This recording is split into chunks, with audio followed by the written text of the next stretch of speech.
안녕하세요. 수요일 더 바이블에 오신 우리 모든 빛의 성도님들을 환영합니다. 함께 기도로 더 바이블 시작해 보도록 하겠습니다.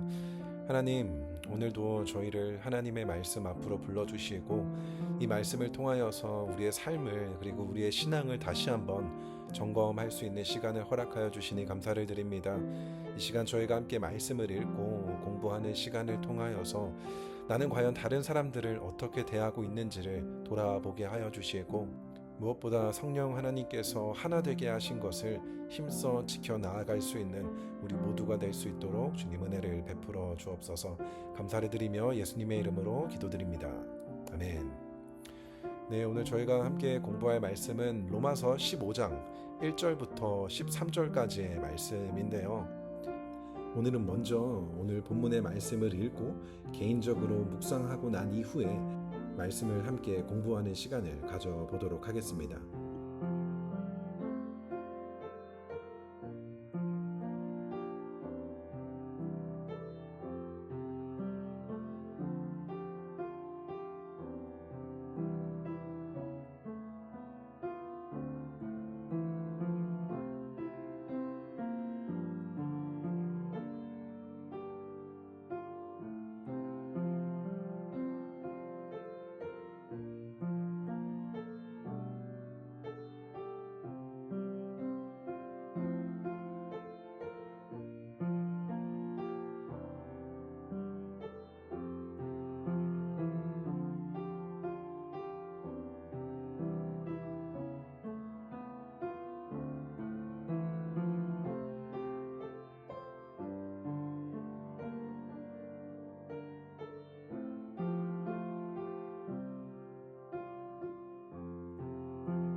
오늘 본문의 말씀은 지난 월요일과 화요일에 살펴본 것처럼 로마 교회 안에 있었던 갈등의 문제와 연결이 되는데요.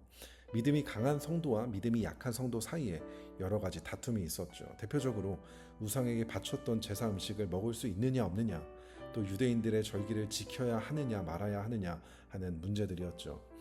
그러한 상황 속에서 바울은 오늘 말씀을 통해서 믿음이 강한 사람이 믿음이 약한 사람을 어떻게 대해야 하는지를 가르쳐 주고 있는데요. 우리는 보통 믿음 하면 나와 하나님과의 관계만을 생각할 때가 많아요.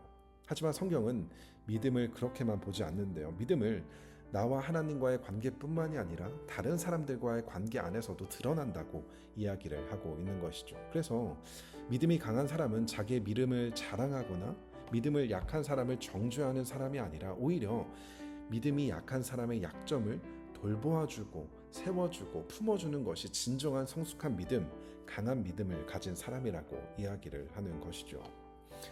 그렇기 때문에 우리의 믿음이 강한지 약한지 알 수 있는 방법은 바로 다른 사람들의 약점, 연약함과 부족함을 발견하게 되었을 때 내가 그를 어떻게 바라보고 어떻게 대하는지를 보고 알 수 있게 된다는 거예요. 만약 내가 누군가의 부족함을 보게 되었을 때에 그를 탐단하거나 정죄하게 된다면 나는 결코 성숙한 믿음을 가진 사람이 아니라는 것이죠. 하지만 내가 그 사람의 연약함을 발견했음에도 불구하고 그것을 사랑으로 품고 돌보아 줄 수 있다면 그것이 바로 강한 믿음을 가진 사람이 가지는 태도라는 것입니다. 그렇게 바울은 이어서 우리가 왜 그렇게 살아야 하는지 그 근거에 대해서 이야기해 주는데 그 이유는 바로 오늘 본문 3절에 등장하는 우리가 믿고 따르는 예수님께서도 그러한 삶을 사셨기 때문입니다. 예수님께서는 하나님이셨지만 이 땅에 오셔서 인간의 몸을 입으시고 결국 십자가에 달려 죽기까지 하셨는데요. 예수님께서 하신 그 모든 일은 결코 자기 자신을 위한 일이 아니었다는 거예요. 예수님께서 그렇게 하신 것은 우리를 위하여 우리를 구원하시기 위해 이 모든 일들을 하셨다라는 것이죠. 그렇기 때문에 예수님을 믿고 따르는 우리도 더 이상 자기 자신만을 위한 삶을 살아가는 것이 아니라 다른 사람을 위한 삶을 살아가야 한다는 것이죠. 그리고 이렇게 살아갈 때에 우리를 통해서 하나님께서 영광 받으신다라는 거예요. 오늘 본문 5절 후반부와 6절을 보게 되면 여러분이 그리스도 예수를 본받아 같은 생각을 품게 하시고 한 마음과 한 입으로 하나님 곧 우리 주 예수 그리스도의 아버지께 영광을 돌리게 해주시기를 빕니다 라고 이야기를 하고 있어요. 우리가 하나님께 영광 올려드리는 방법은 단순히 하나님의 말씀을 열심히 읽고 기도하는 것에서 그치는 것이 아니라 그리스도 안에서 우리가 하나가 될 때 서로를 돌보고 세워주고 품어주게 될 때 그것을 통해 하나님께서 영광 받으신다라는 것이죠. 그렇기 때문에 우리는 자격 없는 우리를 예수님께서 받아주신 것처럼 우리가 여전히 죄인이었을 때에 우리를 사랑해 주신 것처럼 우리 역시도 다른 사람들을 받아주고 사랑해 주게 될 때 하나님께서 영광 받아주신다라는 것입니다. 비록 그 사람이 여전히 부족하고 연약하다 하더라도 주님께서 우리를 사랑하고 품어주셨던 것처럼 우리도 그렇게 해야 한다라는 것입니다. 그리고 이어서 8절부터 12절을 보게 되면 계속해서 이방인의 이야기가 반복적으로 등장을 하게 되는데 예수님께서 이 땅에 오셔서 십자가에 죽으시고 부활하심으로 이루신 것은 단순히 유대인만을 위한 것이 아니라 모든 이방인들 즉 모든 민족이 하나님의 나라의 백성이 되어 하나님을 찬양하게 하시는 것이었습니다.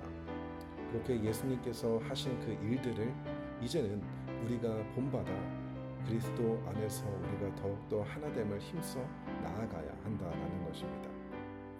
예수님의 피로 우리가 하나님과 가까워졌고 예수님의 피로 결코 하나가 될 수 없었던 유대인들과 이방인이 하나가 되었던 것처럼 이제는 예수 그리스도의 그 십자가 보혈로 인하여서 하나가 된 것을 함께 힘써 지키며 그것을 누리며 살아가야 한다라는 것입니다.